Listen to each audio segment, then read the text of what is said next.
রাজ্য সরকার স্বাস্থ্য পরিষেবা উন্নয়নে গুরুত্ব দিয়ে বিবেচনা করছে।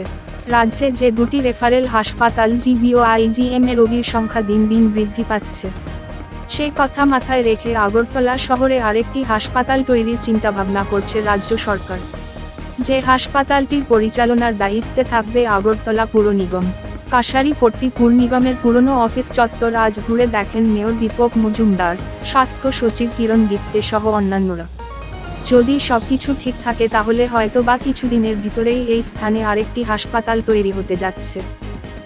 আগরতলা শহরবাসীদের জন্য স্বাস্থ্য সেবা উন্নয়নের কিছু পরিকল্পনা আছে। তো health department Agartala municipal corporation के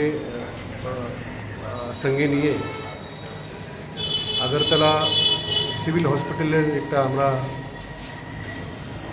পরিকল্পনা করছি। তো সেটা খতিয়ে দেখতে কোথায় কোথায় করা যাবে সেটা নিয়ে আমরা আজকে এই বিল্ডিং আমরা দেখাশোনা করছি। আমাদের যে রাজ্যের যে দুটো হাসপাতাল গোবিন্দ বল্লভ পন্ত হসপিটাল এবং আইজিএম, এখানে ডেলি ওপিডি প্রচুর ভিড় হচ্ছে। যে আমাদের জিবি হসপিটালের মধ্যে প্রায় 2000 থেকে বেশি ওপিডি হয়, আর আইজিএম হাসপাতালে 1200 পর্যন্ত ওপিডি হয়। এই দুটো হসপিটাল আমরা সুপার স্পেশালিটির জন্য আমরা ব্যবহার করতে চাই।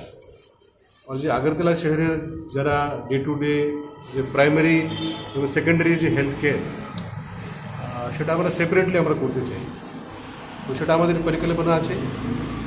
তো আগরতলা म्यूनसिपल কর্পোরেশন মেয়র সাহেব আছেন, কমিশনার সাহেব আছেন, ওনাদের যে কর্পোরেশন মিটিং মধ্যে ডিসকাশন করবেন আর ওনারা প্রস্তাব দেবেন।